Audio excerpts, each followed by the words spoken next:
Hello students, শারদীয়ার সবাইকে অনেক অনেক শুভেচ্ছা। আজ মহাসপ্তমী, তোমাদের পুজো খুব ভালো কাটুক, তার সঙ্গে আমাদের পড়াটাও চালিয়ে যেতে হবে। তো প্রত্যেকটা ক্লাস তোমরা যেগুলো যেগুলো আপলোড করা হচ্ছে ইউটিউবে, তোমরা প্রত্যেকটা ক্লাস দেখো। আর এই মুহূর্তে কিন্তু আমাদের অনলাইন ব্যাচ বন্ধ রয়েছে, পুজো উপলক্ষে বন্ধ রয়েছে। তো প্রত্যেকটা ইউটিউবের ক্লাসগুলোতে আমরা দেখো। পুজো এনজয় তো অবশ্যই থাকবেই, রাতে পুজো এনজয় করতে হবে, সকালে প্রচুর বই পড়তে হবে, কারণ সামনেই আমাদের এক্সাম, তাই তো। তো আজ আমরা এসএসসি জিডির জন্য নিয়ে এসেছি দ্বিতীয় প্র্যাকটিস ক্লাস পলিটির উপর থেকে। তোমরা প্রশ্ন দেখলেই বুঝতে পারবে প্রশ্নগুলো কতটা গুরুত্বপূর্ণ। বারবার এক্সামে আসা সব প্রশ্ন আজকের আমাদের আলোচনা করব আজকে আমরা। তো মোট আজকে 30টা প্রশ্ন কিন্তু আমরা আলোচনা করব। তো ভিডিওটি খুবই গুরুত্বপূর্ণ হতে চলেছে, তো তোমরা ভিডিও স্কিপ না করে পুরোপুরি দেখবে। তো চলো ক্লাসটি শুরু করা যায়। প্রথম প্রশ্ন, ভারতের সংবিধান কবে কার্যকর হয়? এখান থেকে আরেকটা প্রশ্ন হয়, ভারতীয় সংবিধান কবে গৃহীত হয়? তাহলে এটা অ্যান্সার করো। অপশনে 15ই আগস্ট 1947 সালে, বিতে দেখো রয়েছে 26শে নভেম্বর 1949 সালে, 2রা জানুয়ারি 1950 সালে, নাকি 26শে জানুয়ারি 1950 সালে। তাহলে ভারতের সংবিধান কবে কার্যকর হয়?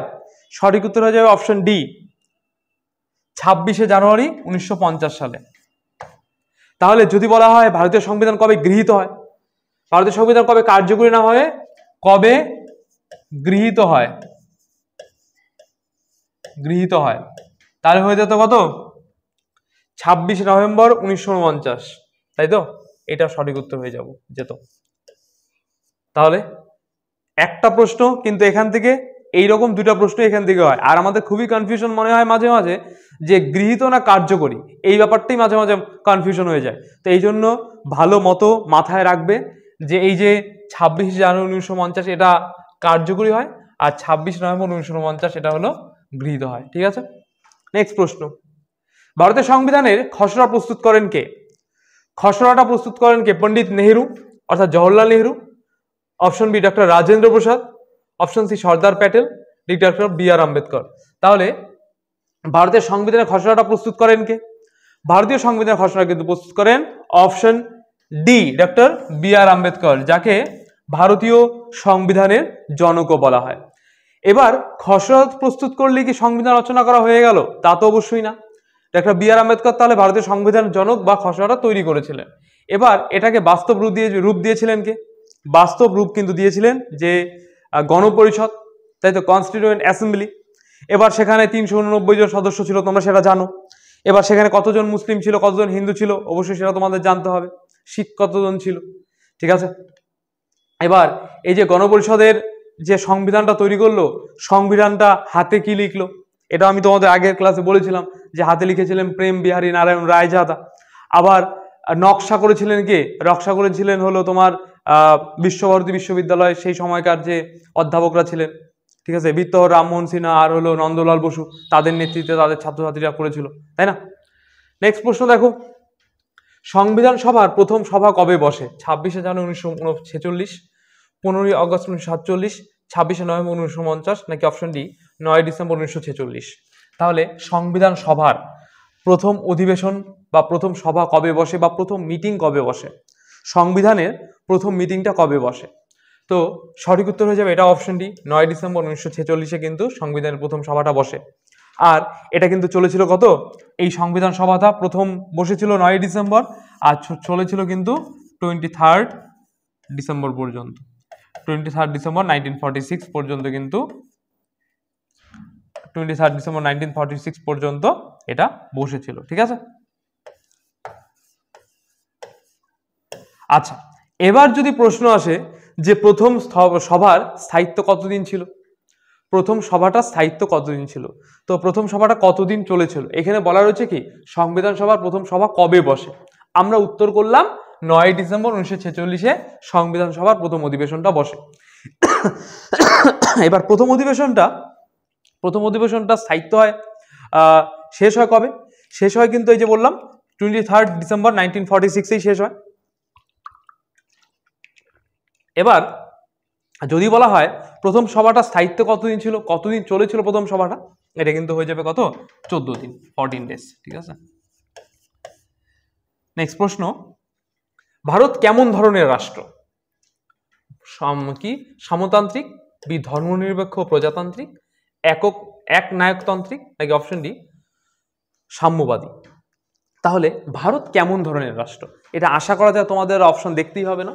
ধর্মনিরপেক্ষ, আমাদের দেশে বিভিন্ন ভাষাভাষীর মানুষের বাস, তোমরা সকলেই জানো সেটা। এমনকি আমাদের দেশে অষ্টম যে তপশিলটা রয়েছে 8 শিডিউল, সেখানে কিন্তু 22টা ভাষা কার্যকরী কথা বলা রয়েছে, তাই না? বর্তমানে ভারতীয় সংবিধান কার্যকরী ভাষার সংখ্যা 22টি। তাহলে কি অবশ্যই আমাদের মধ্যে ধর্মনিরপেক্ষতা আছে, তাই না? ও প্রজাতান্ত্রিক, প্রজাদের দ্বারাই কিন্তু দেশ চলে, তাই তো? আমরাই কিন্তু নিয়োগ করে থাকি প্রধানমন্ত্রী, রাষ্ট্রপতি। হ্যাঁ, প্রধানমন্ত্রীকে আমরা সরাসরি নিয়োগ করতে পারি, সরাসরি না, এমপিদের নিয়োগ করতে পারি, তারপর এমপিদের মধ্যে থেকে যে এলিজিবল সে নিয়োগ হয়। আবার রাষ্ট্রপতি কিন্তু আমরা সরাসরি পাই না, এটা বলতে পারো যে প্রত্যক্ষভাবে পাই না, পরোক্ষভাবে কিন্তু রাষ্ট্রপতিকেও আমরাই নিয়োগ করি, তাই না? নেক্সট প্রশ্ন, আচ্ছা, ধর্মনিরপেক্ষতা শব্দটি সংবিধানে কোন সংশোধনের মাধ্যমে যুক্ত হয়? ধর্মনিরপেক্ষতা প্রথম 42তম, 44তম নাকি 52তম? তাহলে ধর্মনিরপেক্ষতা শব্দটি সংবিধানে কততম সংবিধান সংশোধনের মাধ্যমে যুক্ত হয়? দেখো অপশন বি 42তম, 1976। ঠিক আছে, এই সময় কিন্তু এই সালে এই 42তম সংবিধান সংশোধনীর মাধ্যমে ধর্মনিরপেক্ষতা শব্দটি সংবিধানে যুক্ত করা হয়। নেক্সট প্রশ্ন, রাষ্ট্রপতি কাকে নিয়োগ করে? রাষ্ট্রপতি হায়ার অফিসিয়াল যত রয়েছে তাদের সকলকে নিয়োগ করে থাকেন। দেখো, রাজ্যপাল, প্রধান বিচারপতি, প্রধানমন্ত্রী, নাকি রাজ্যের মুখ্যমন্ত্রী? তাহলে দেখো সঠিক উত্তর কি হয়ে যাবে? সঠিক উত্তর হয়ে যাবে অপশন ডি, রাজ্যের মুখ্যমন্ত্রী। তাহলে এদের মধ্যে কিন্তু রাজ্যের মুখ্যমন্ত্রীদেরকে নিয়োগ করে থাকেন রাষ্ট্রপতি।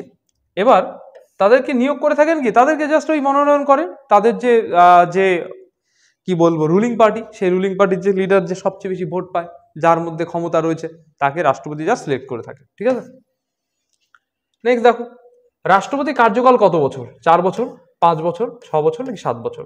অর্থাৎ একজন রাষ্ট্রপতি কত দিনের জন্য নির্বাচিত হন? 4 বছর, 5 বছর, 6 বছর, 7 বছর? কত দিনের জন্য নির্বাচিত হয়ে থাকেন? সঠিক উত্তর অপশন বি, 5 বছরের জন্য। রাষ্ট্রপতি, তারপরে এমএলএ, এমপি, তারা কিন্তু প্রত্যেকেই, MLA member of legislative assembly আর মেম্বার অফ পার্লামেন্ট, তারা কিন্তু প্রত্যেকেই 5 বছরের জন্য নিয়োগ হয়ে থাকেন। শুধুমাত্র রাজ্যসভার সদস্যরা কিন্তু 6 বছরের জন্য নিয়োগ হয়।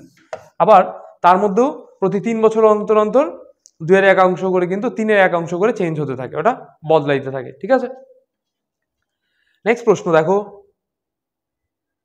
উপরাষ্ট্রপতি হন কার দ্বারা নির্বাচিত? উপরাষ্ট্রপতি কার দ্বারা নির্বাচিত হন, এই হনটা এখানে হতো।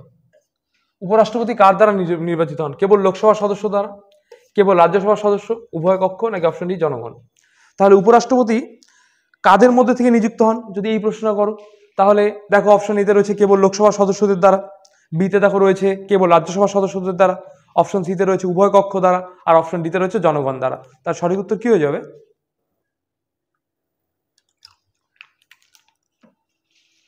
দেখো সঠিক উত্তর কিন্তু হয়ে যাবে অপশন সি, উভয় কক্ষের দ্বারা কিন্তু নির্বাচিত হয়ে থাকেন। কেবল লোকসভা আর রাজ্যসভা দুইটা কক্ষের জন্য কিন্তু উপরাষ্ট্রপতি নির্বাচিত হয়ে থাকেন। নেক্সট প্রশ্ন, রাষ্ট্রপতি শাসন সংক্রান্ত ধারা কোনটি? 370, 324, 356, 360? তার রাষ্ট্রপতি শাসন সংক্রান্ত ধারা কোনটা? Option C, 356। লোকসভার সর্বাধিক সদস্য সংখ্যা কত?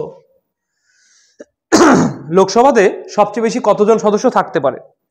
500 জন, 542 জন, 552 জন, নাকি 560 জন? তাহলে লোকসভার সর্বাধিক সদস্য সংখ্যা কত? তাহলে লোকসভার সর্বাধিক সদস্য সংখ্যা কিন্তু অপশন সি, 552 জন। নেক্সট প্রশ্ন, রাজ্যসভার সদস্যরা মেয়াদ কত বছর? অর্থাৎ রাজ্যসভার সদস্য কত দিনের জন্য নির্বাচিত হন? 3 বছর, 5 বছর, 6 বছর, নাকি 7 বছর? তাহলে রাজ্যসভার আমি কিছুক্ষণ আগে বলে দিলাম তোমাদের, সঠিক উত্তর হয়ে যাবে অপশন সি, 6 বছর। রাজ্যসভার সদস্যরা কিন্তু 6 বছরের জন্য নিয়োগ হন, আর লোকসভার সদস্যরা নিয়োগ হয়ে থাকেন 5 বছরের জন্য। নেক্সট প্রশ্ন, লোকসভার প্রথম মহিলা স্পিকার কে? লোকসভার প্রথম মহিলা স্পিকার কে আর বর্তমান স্পিকার কে, সেটাও তোমরা অবশ্যই কমেন্টে জানাও। কমেন্ট করো এক্ষুনি যে বর্তমান লোকসভার স্পিকার কে রয়েছেন, বর্তমান লোকসভার স্পিকার কে, ওটা তোমরা এক্ষুনি কমেন্টে জানাও। আর দেখো লোকসভার প্রথম মহিলা স্পিকারকে? Sonia Gandhi, B Meera Kumar, C Sushma Swaraj, D Indira Gandhi. তাহলে লোকসভার প্রথম মহিলা স্পিকারকে? বর্তমানটাকে তোমরা কমেন্টে করো, আমি এটা উত্তর বলে দিচ্ছি, ঠিক আছে? তো উত্তর কিন্তু হয়ে যাবে অপশন বি মীরা কুমার, তিনি লোকসভার প্রথম মহিলা স্পিকার, ঠিক আছে? নেক্সট প্রশ্ন, মানবাধিকার কমিশন কোন ধরনের সংস্থা? মানবাধিকার কমিশনটা কোন ধরনের সংস্থা? সাংবিধানিক, আইনগত, অস্থায়ী নাকি বিচার বিভাগীয়? তাহলে এই যে মানবাধিকার কমিশন, তারা কোন ধরনের সংস্থা? সঠিক উত্তর দেখো অপশন বি আইনগত, তারা একটা আইনগত সংস্থা। সবাইকে সঠিক মানে মানবাধিকারের কাজ হলো কি আইন, সঠিক আইন পৌঁছে দেওয়া, সঠিকভাবে কাজ করা। রাজ্যসভার কত বছর পর পর আংশিক নির্বাচন হন? অর্থাৎ রাজ্যসভা আমরা জানলাম 6 বছর, এবার 6 বছরের মধ্যেও কিছু কিছু সময় কি আংশিক নির্বাচিত হতেই থাকে, ওটা কখনোই ডিসলভ হয়ে যায় না, ওটা কখনোই ভেঙে দেওয়া যায় না। লোকসভার মতো লোকসভা যেমন 5 বছর পরে ভোট হলো, ভোটের পরে যখন আবার নতুন নবনির্বাচিত পিএম আসবে তারপর থেকে আবার কিন্তু কার্য পরিচালনা হবে, কিন্তু এরকম কোনো ব্যাপার না, এটা সবসময় চলতেই থাকে, ঠিক আছে? তো সঠিক উত্তর হয়ে যাবে অপশন সি 3 বছর। নেক্সট প্রশ্ন, সুপ্রিম কোর্ট কোথায় অবস্থিত? কলকাতা, দিল্লি, মুম্বাই নাকি চেন্নাই? তাহলে সঠিক উত্তর কি হয়ে যাবে? Option D B Delhi. ডিতে তো চেন্নাই রয়েছে, বি হবে তাহলে দিল্লি। সুপ্রিম কোর্ট অবস্থিত কোথায়? দিল্লিতে। নেক্সট প্রশ্ন, প্রধান বিচারপতিকে কে নিয়োগ করেন? প্রধান বিচারপতি, chief justice of India, CJI. এই সিজেআই কে নিয়োগ করে থাকেন? অপশন এ প্রধানমন্ত্রী নিয়োগ করেন, বি লোকসভা নিয়োগ করেন, সি রাষ্ট্রপতি নিয়োগ করেন নাকি অপশন ডি উপরাষ্ট্রপতি? তাহলে প্রধান বিচারপতিকে কে নিয়োগ করেন? প্রধান বিচারপতিকেও কিন্তু নিয়োগ করে থাকেন অপশন সি রাষ্ট্রপতি, ঠিক আছে? নেক্সট প্রশ্ন, মৌলিক অধিকার সংবিধানে কোন অংশে রয়েছে? মৌলিক অধিকার, ঠিক আছে? মৌলিক অধিকার দেখো অপশন এ প্রথম, বি দ্বিতীয়, সি তৃতীয়, ডি পঞ্চম। তাহলে সঠিক উত্তর হয়ে যাবে অপশন সি তৃতীয়। প্রথমে রয়েছে, প্রথমটাতে কি রয়েছে? প্রথমটাতে রয়েছে ভারত ও তার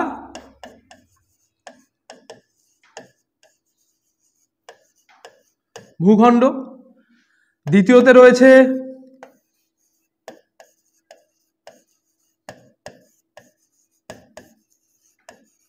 নাগরিকত্ব, আর এই তৃতীয়তে রয়েছে কি মৌলিক অধিকার, তাই তো? চতুর্থতে রয়েছে ডিপিএসপি, তারপরে মৌলিক কর্তব্য রয়েছে এ, তাই না? পরের প্রশ্ন দেখো, রিট জারি করার ক্ষমতা কার আছে? রাষ্ট্রপতি, সুপ্রিম কোর্ট ও হাইকোর্ট, নির্বাচন কমিশন নাকি অপশন ডি প্রধানমন্ত্রী? তাই রিট জারি করার অধিকার কিন্তু আছে অপশন বি সুপ্রিম কোর্ট ও হাইকোর্টের। 6 ধরনের রিট জারি করতে পারে সুপ্রিম কোর্ট, যেটা একমাত্র সুপ্রিম কোর্ট আর হাইকোর্টের আছে, যেটা রাষ্ট্রপতির কাছেও নেই, প্রধানমন্ত্রীর কাছেও নেই, ঠিক আছে? প্রত্যেকটা প্রশ্ন খুবই গুরুত্বপূর্ণ, তোমরা প্রত্যেকটা প্রশ্ন অ্যান্সার করার চেষ্টা করবে। তোমরা যারা এসএসসি জিডি দিচ্ছ সামনে, তোমরা অবশ্যই প্রত্যেকটা প্রশ্নকে চাইলে কিন্তু একটা স্ক্রিনশট করে রাখতে পারো, ঠিক আছে? স্ক্রিনশট যদি করে রাখো তাহলে তোমাদের অবশ্যই বুঝতে সুবিধা হবে প্রশ্নগুলো। নেক্সট প্রশ্ন, ভারতীয় সংবিধানে মোট মৌলিক অধিকারের সংখ্যা কয়টি? মৌলিক অধিকার 5টি, 6টি, 7টি নাকি 8টি? সঠিক উত্তর হয়ে যাবে অপশন বি 6টি। ভারতীয় সংবিধানে মোট 6টি মৌলিক অধিকার রয়েছে, যেটা 12 থেকে 35 নম্বর ধারার মধ্যে রয়েছে, তাই না? আমরা জানি সেগুলো। তোমাদের মৌলিক অধিকার সম্পর্কে যদি বিস্তারিত ক্লাস লাগে অবশ্যই আমাদের পলিটির যে প্লেলিস্ট রয়েছে, পুরনো যে প্লেলিস্টটা রয়েছে, সেই পলিটি প্লেলিস্টে গিয়ে তোমরা মানে ভিডিওতে যাবে, দেখবে শেষের দিকে, একদম শেষের দিকে ভিডিওগুলো দেওয়া রয়েছে। আর সেখানে তোমরা এই ভারত ও তার ভূখণ্ড থেকে শুরু করে বা নাগরিকত্ব থেকে শুরু করে মৌলিক অধিকার, নাগরিকত্বের মধ্যে যা আছে সমস্ত কিছু, এদিকে তোমার মৌলিক অধিকারগুলো পেয়ে যাবে, মৌলিক কর্তব্য, এমনকি প্রায় সবগুলো ক্লাসই কিন্তু ডেসক্রিপটিভ ভাবে করানো রয়েছে। তোমরা ওই ক্লাসটা দেখে নিলে এগুলো প্রশ্ন তোমাদের কাছে কিচ্ছু মনে হবে। আচ্ছা, ভারতীয় সংবিধানের মোট মৌলিক অধিকার সংখ্যা কয়টি? তাহলে 6টি বললাম এটা। নেক্সট দেখো, রাজ্যের প্রধান নির্বাহীকে? মুখ্য সচিব, রাজ্যপাল, মুখ্যমন্ত্রী নাকি প্রধান বিচারপতি? প্রধান নির্বাহীর কথা বলা রয়েছে, প্রধান নির্বাহী। তাহলে রাজ্যের প্রধান নির্বাহী কে? রাজ্যের প্রধান নির্বাহী কিন্তু অপশন সি মুখ্যমন্ত্রী, তাই না? নেক্সট দেখো, পঞ্চায়েত রাজ ব্যবস্থার প্রবর্তক কে? পঞ্চায়েত রাজ ব্যবস্থা প্রবর্তককে রাজেন্দ্র প্রসাদ, জওহরলাল নেহেরু, বলবন্ত রায় মেহতা নাকি option D B R Ambedkar? তাহলে পঞ্চায়েত রাজ ব্যবস্থার প্রবর্তক হলেন অপশন সি বলবন্ত রায় মেহতা। তিনি তাহলে পঞ্চায়েত রাজ ব্যবস্থার প্রবর্তক। আমাদের গ্রাম্য এলাকাতে পঞ্চায়েত স্তরে তিনটা ভাগ রয়েছে, কি কি? গ্রাম পঞ্চায়েত, পঞ্চায়েত সমিতি আর জেলা পরিষদ। এই যে তিনটা স্তর, ত্রিস্তরীয় পঞ্চায়েত ব্যবস্থার এটা প্রবর্তক করেন বলবন্ত রায় মেহতা। এরপরে চলে আসি কি, এরপরে পঞ্চায়েত ব্যবস্থা এটা গেল গ্রাম্য এলাকার জন্য। এরপরে হচ্ছে পৌরসভার যে পৌরসভাকে যে চালিয়ে থাকে পৌর শাসন ব্যবস্থা, পৌরসভার আইন কানুন, সেটা তার মধ্যে রয়েছে তো বলবন্ত রায় মেহতা। এবার তোমাদের জন্য আরেকটা হোমওয়ার্ক, বা এখনই তোমরা যারা ক্লাসে রয়েছো তোমরা এক্ষুনি জানাবে যে পঞ্চায়েত রাজ ব্যবস্থার প্রথম কোন রাজ্যে কোন জেলায় করা হয়েছিল, কোন রাজ্যে কোন জেলায় এই পঞ্চায়েত রাজ ব্যবস্থাটা প্রথম লাগু হয়েছিল, এক্ষুনি কমেন্ট করে জানাও। নেক্সট প্রশ্ন, পঞ্চায়েত ব্যবস্থা কোন সংশোধনের মাধ্যমে কার্যকর হয়? 42তম, 44তম, 73তম নাকি 74তম? তাহলে পঞ্চায়েত ব্যবস্থা কোন সংশোধনের মাধ্যমে কার্যকর হয়? সঠিক উত্তর হয়ে যাবে অপশন সি 73, 73তম সংবিধান সংশোধনীর মাধ্যমে কিন্তু পঞ্চায়েত রাজ ব্যবস্থাটা কার্যকর করা হয়। ঠিক আছে। নেক্সট প্রশ্ন, রাজ্যপাল কত বছর মেয়াদ নিযুক্ত হন? কত বছর মেয়াদ, অর্থাৎ রাজ্যপাল কত বছরের জন্য নির্বাচিত হন? রাজ্যপাল 3 বছর, 4 বছর, 5 বছর নাকি 6 বছর? এটারও সঠিক উত্তর হচ্ছে অপশন সি 5 বছরের জন্য কিন্তু রাজ্যপাল নিয়োগ হয়ে থাকেন। একজন রাজ্যপাল সে 5 বছরের জন্য তার পদে অধিষ্ঠিত থাকেন। ঠিক আছে। নেক্সট প্রশ্ন, মুখ্যমন্ত্রী কে নিযুক্ত করেন? রাষ্ট্রপতি, রাজ্যপাল, প্রধানমন্ত্রী নাকি বিধানসভা স্পিকার? তাহলে মুখ্যমন্ত্রীকে কে নিযুক্ত করেন? অ্যাকচুয়ালি তো নিযুক্ত করি আমরা সাধারণ মানুষ, কিন্তু আমরা তো সরাসরি নিযুক্ত করতে পারি না, আমরা পরোক্ষভাবে নিয়োগ করে থাকি। তাহলে সঠিক উত্তর হয়ে যাবে অপশন বি রাজ্যপাল, মানে শপথ বাক্যটাকে পাঠ করে। নেক্সট প্রশ্ন, ভারতের নির্বাচন কমিশনের সদস্য সংখ্যা কত? 1 জন, 2 জন, 3 জন নাকি 5 জন? তো ভারতের নির্বাচন কমিশনের সদস্য সংখ্যা কত? ভারতের নির্বাচন কমিশনের সদস্য সংখ্যা কিন্তু অপশন সি 3 জন। একজন মুখ্য বিচারপতি থাকে, নির্বাচন কমিশনার থাকে, চিফ ইলেকশন কমিশনার, আর 2 জন ইলেকশন কমিশনার, তাই তো 3 জন থাকেন মোট। নেক্সট প্রশ্ন, ক্যাক controller and auditor general of India কে নিয়োগ করেন? সুপ্রিম কোর্ট, রাষ্ট্রপতি, লোকসভা নাকি প্রধানমন্ত্রী কার্যালয়? তাহলে সিএজি অর্থাৎ controller and auditor general of India কে নিযুক্ত করেন? এই কন্ট্রোলার আর অডিটর জেনারেল অফ ইন্ডিয়াকে নিযুক্ত করে থাকেন। তোমরা অবশ্যই কমেন্টে জানাও। এটা কিন্তু সঠিক উত্তর হয়ে যাবে অপশন বি রাষ্ট্রপতি। কন্ট্রোলার অডিটর জেনারেলকে নিয়োগ করে থাকেন রাষ্ট্রপতি। নেক্সট প্রশ্ন, নাগরিকত্ব সংক্রান্ত ধারাগুলি কোন ধারা থেকে শুরু? অর্থাৎ এই যে আমাদের সিটিজেনশিপ বা নাগরিকত্ব, এই ধারাগুলি কত থেকে কত নম্বর ধারার মধ্যে আলোচনা করা রয়েছে? অপশন 1 থেকে 4, বি 5 থেকে 11, সি 12 থেকে 35, ডি হচ্ছে 36 থেকে 51। তাহলে 1 থেকে 4 এর মধ্যে রয়েছে কি? ভারত ও তার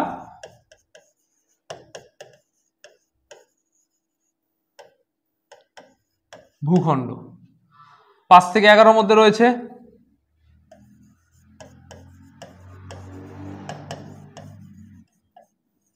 নাগরিকত্ব। 12 থেকে 35 এর মধ্যে রয়েছে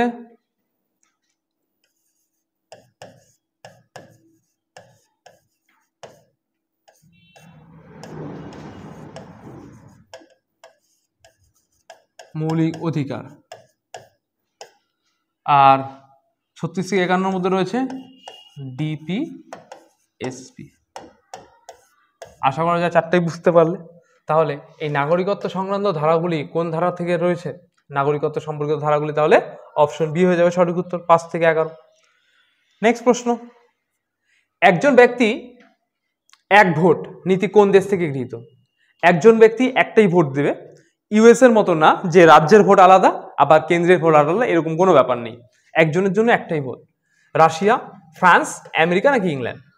একজন ব্যক্তি একক ভোট, একক ব্যক্তি একক ভোট, এটা কোন দেশ থেকে এটা গৃহীত হয়েছে? সঠিক উত্তর হয়ে যাবে অপশন বি ফ্রান্স। ফ্রান্স থেকে কিন্তু এটা নেওয়া হয়েছে যে একজন ব্যক্তি একটাই মাত্র ভোট দেবে। নেক্সট প্রশ্ন, ভারতের জাতীয় প্রতীক গৃহীত হয়েছে কোথা থেকে? অশোক স্তম্ভ, চারমিনার, কুতুব মিনার নাকি তাজমহল, এটাতে আশা করা যায় বলার কোনো প্রয়োজন মনে হয় না, তাই না? সঠিক উত্তর অপশন এ। নেক্সট প্রশ্ন, ধর্মীয় স্বাধীনতা কোন ধারায় সুরক্ষিত? ধর্মীয় স্বাধীনতা একটু কমেন্টে জানো যে ধর্মীয় স্বাধীনতাটা ভারতের সংবিধানে কত নম্বর ধারার মধ্যে আলোচনা করা রয়েছে। অপশন এতে রয়েছে ধারা 19, বি ধারা 21, সি ধারা 25, আর ডিতে রয়েছে ধারা 36। তাহলে ধর্মীয় স্বাধীনতা সুরক্ষিত কিন্তু রয়েছে অপশন সি ধারা 25-এর মধ্যে। ঠিক আছে, তো আজ আমাদের এই 30টা প্রশ্ন এখানেই শেষ হলো। তোমরা দেখতেই পাচ্ছ 30 নম্বর প্রশ্ন আমরা চলে এসেছি।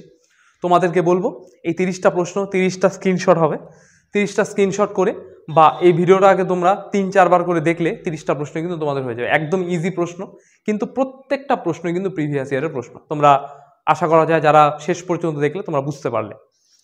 এবার কথা হলো যে সামনেই তোমাদের এসএসসি জিডির পরীক্ষা। তোমাদের অনেকের মাঠেরও দেখলাম ডেট ফেট দিয়ে কি বলে মেডিকেলের ডেট ফেট দিয়ে দিয়েছে। তো তোমরা যারা সিরিয়াস অ্যাসপিরেন্টস রয়েছো, যারা প্রিপারেশন নিচ্ছ, তারা অবশ্যই চ্যানেলটাকে ফলো করো। আর তোমরা যারা এখনো ভাবছো যে পেইড ব্যাচে অ্যাডমিশন করবে কিনা, তোমরা অবশ্যই বলবো যে পেইড ব্যাচে অ্যাডমিশনটা করিয়ে নাও, তাহলে তোমাদের আরও বেশিভাবে সিস্টেমেটিকভাবে সমস্ত কিছু চলবে। একটা রুটিন ওয়াইজ যদি তোমাদের ক্লাসটা তোমরা প্রত্যেকদিন সন্ধ্যা 7টায় ক্লাসটা করো, তাহলে দেখবে আরও বেশি ইমপ্রুভমেন্ট হচ্ছে। তো এবছরই তোমাদের চাকরিটা কিন্তু পেতে হবে। ঠিক আছে, তোমাদের বন্ধুবান্ধব যারা এসএসসি জিডির প্রিপারেশন নিচ্ছে, সামনে ডাব্লিউপি কনস্টেবল এসআই এর পরীক্ষা আছে, তাদের জন্য গুরুত্বপূর্ণ প্রশ্ন, বুঝতেই পারছো সবই প্রিভিয়াস ইয়ারের প্রশ্ন। তো তাদেরকে অবশ্যই ভিডিওটি শেয়ার করবে। আর তোমাকেও ভিডিওটি শেষ পর্যন্ত দেখার জন্য অসংখ্য ধন্যবাদ। দেখা হচ্ছে আগামী নতুন কোনো ভিডিওতে।